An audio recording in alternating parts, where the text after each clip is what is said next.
Hello hello hello everyone.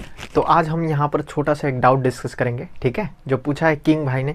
तो यहाँ लिखा हुआ है विच फिनोमिना एक्सप्लेन, देखो एग्जैक्ट क्वेश्चन नहीं है लेकिन crux of the question, meaning of the question same ही है। Which phenomena best explain the random और constant motion of the gas. तो देखो भाई, मतलब अगर कोई भी एक कंटेनर है तो उसके अंदर अगर हम गैस रखते हैं ना, जब हम उसके अंदर गैस रखते हैं तो हमको ये पता है कि ये जो गैस मॉलिक्यूल्स है वो रैंडम मोशन शो करता है ना, रैंडम मोशन शो करता है। और ये जो हमने पढ़ा था वो कहाँ पढ़ा था, एक पोस्टुलेट्स था। कौन सा पोस्टुलेट्स था sir? Kinetic theory of gases का पोस्टुलेट्स में था। पोस्टुलेट्स पोस्टुलेट्स ऑफ केटीजी में पढ़ा हुआ था, ठीक है। लेकिन यहाँ पर क्वेश्चन में लिखा हुआ है फिनोमिना। तो ये जो काइनेटिक थ्योरी ऑफ गैसेस है वो कोई फिनोमिना नहीं है, तो इसका आंसर केटीजी नहीं हो सकता। देखो सुनो भाई, लॉजिकली सुनो। Which phenomena explain random constant motion of the gas. Phenomena बोल रहा है, फिनोमिना मतलब ऐसा कुछ जो होता है ना, कोई प्रोसेस हो, कोई चीज़ हो। लेकिन ये जो केटीजी है वो क्या है? काइनेटिक थ्योरी ऑफ गैस, ये थ्योरी है भाई। तो इसका आंसर पोस्टुलेट्स केटीजी बोलना नहीं ठीक होगा, क्योंकि हाँ, पोस्टुलेट्स ऑफ केटीजी में फर्स्ट पॉइंट लिखा हुआ है कि gases are made up of molecules and this molecules are in constant motion. ये केटीजी बोलता है, लेकिन केटीजी कोई फिनोमिना नहीं है। केटीजी एक थ्योरी है जो ये बोल रहा है कि ऐसा होता है।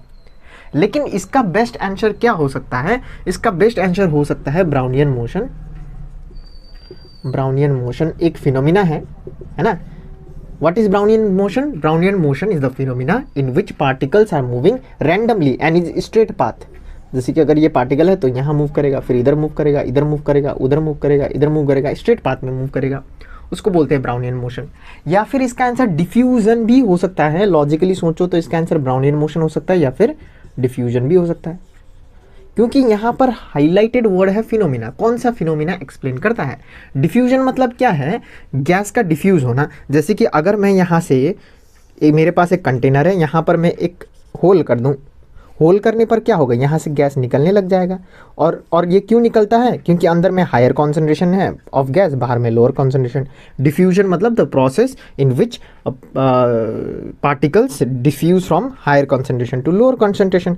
तो यहाँ से रैंडमली निकलने लगता है। तो ये भी हो सकता है, ब्राउनियन मोशन भी हो सकता है।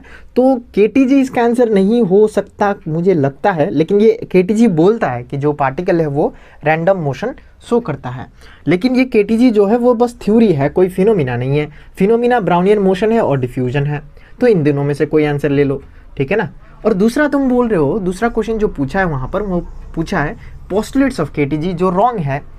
तो यहाँ पर दो पोस्टुलेट्स रॉन्ग होता है। मैंने लेक्चर नंबर 12 केटीजी का लेक्चर नंबर 12 में एकदम डिटेल में बताया हुआ है कि आइडियल गैस रूल को फॉलो करता है, मतलब वो केटीजी को भी फॉलो करेगा। राउल्स लॉ जो हमने नहीं पढ़ा है वो 11-12 में आएगा। मतलब जो भी रूल्स है वो सब फॉलो करेगा कौन? Ideal gas. और जो रियल गैस होता है वो रूल फॉलो नहीं करता है।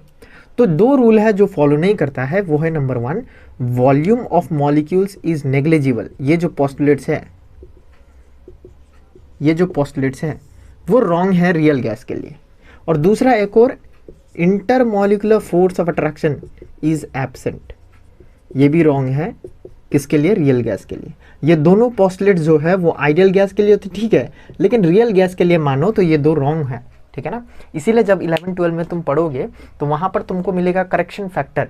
तो रियल गैस का जो इक्वेशन, मतलब आइडियल गैस का जो इक्वेशन है उसको करेक्ट करके हम लोग दूसरा एक इक्वेशन बनाते हैं, उसको बोलते हैं हम रियल गैस इक्वेशन, ठीक है।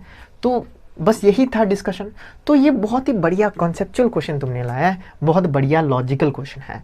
तो इस टाइप का लॉजिकल क्वेश्चन को हैंडल करने के लिए तुमको लेक्चर को पूरा ध्यान से देखना होगा, बढ़िया नोट्स बनाना पड़ेगा। और बढ़िया नोट्स बना के उसको रटना नहीं है, उसको समझना है, ठीक है ना। तुमको नोट्स इस तरीके से बनाना है, इस तरीके से पढ़ना है कि बढ़िया मज़ा ही आ जाए, दिमाग खुल जाए एकदम। क्या तुमको समझ में आ रहा है? ठीक है। और नोट्स जो है इधर उधर से लेने से अच्छा है तुम लेक्चर देखो और खुद का नोट्स बनाओ, क्योंकि अपना नोट्स हमेशा अपना ही होता है और दूसरों का नोट्स हमेशा दूसरों का ही होता है। समझ में आ रहा है क्या? ठीक है। तो बस इतना ही। Thank you.